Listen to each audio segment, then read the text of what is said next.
You ask Tiger to solve. This deals with linear equations with one unknown. The final result is x equals -3/5.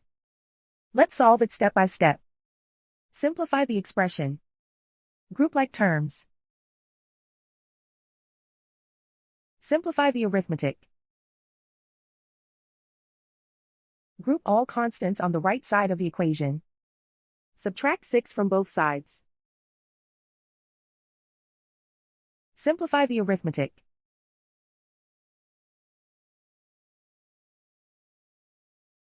Isolate the x.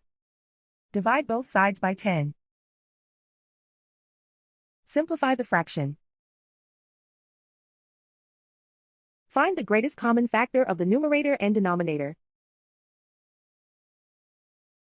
Factor out and cancel the greatest common factor. And so the final result is x equals -3/5.